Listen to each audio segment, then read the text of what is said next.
Défense et citoyenneté.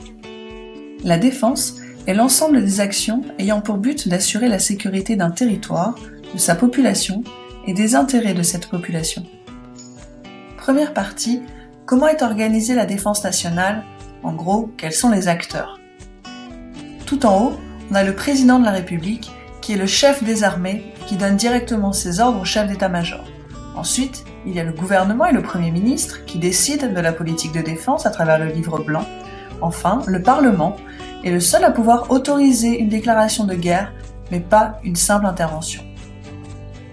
Les décisions qui sont prises par le pouvoir politique sont appliquées par différents corps d'armée. L'armée de terre, qui sont les plus nombreux, l'armée de l'air, la marine nationale, mais aussi la gendarmerie nationale, qui est sous les ordres du ministère de l'Intérieur, alors que les trois autres sont sous les ordres du ministère de la Défense.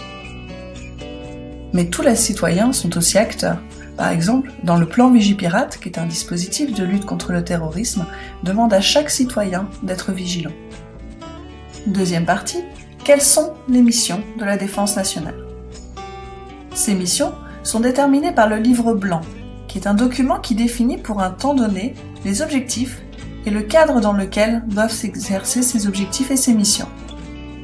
On y apprend par exemple que les risques et les menaces qui pèsent sur la France sont diverses, par exemple le terrorisme, les attaques contre les systèmes d'information ou encore l'espionnage, les grands trafics ou des risques sanitaires, technologiques. Ces missions évoluent dans le temps, par exemple actuellement se pose beaucoup la question des cyberattaques, notamment le cybervandalisme, le cybercrime ou le cyberespionnage. Aujourd'hui, la défense nationale doit être globale. Cela signifie que la défense n'est pas seulement militaire, elle peut également être civile, par exemple par la protection contre les risques naturels et technologiques, elle peut être culturelle, le fait de défendre la langue française à l'étranger, ou bien encore économique, en luttant contre les trafics ou les contrefaçons.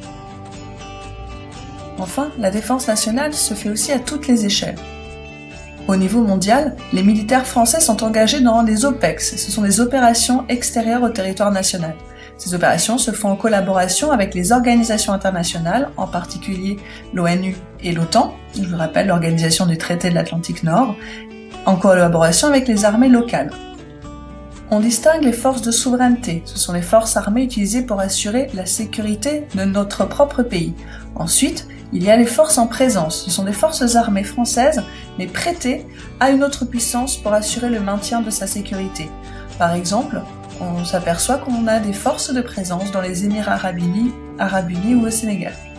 La défense nationale se fait également à l'échelle européenne, à travers la politique étrangère et de sécurité commune. Mais quelles que soient ses missions et ses interventions, la France s'appuie toujours sur sa force de dissuasion nucléaire. C'est le fait que, comme nous possédons une arme nucléaire, les autres pays sont découragés de nous attaquer. Mais vous, en tant que collégien, quel peut être votre engagement envers la défense? Votre engagement se fait à travers le parcours citoyenneté. Ce dernier commence ici, avec l'enseignement de l'esprit de défense, c'est-à-dire une éducation à la défense, aux valeurs démocratiques et solidaires, et s'achève avec la journée de défense et citoyenneté, où vous apprendrez de nouveau les missions de la défense nationale. Un point rapide sur l'Organisation des Nations Unies. C'est une organisation qui a pour but de maintenir la paix dans le monde et qui regroupe 193 États sur les 196 reconnus. Elle a été créée en 1945, juste après la Seconde Guerre mondiale, et son siège est à New York. La France est un des 5 membres permanents du Conseil de sécurité, qui est l'organe exécutif de l'ONU.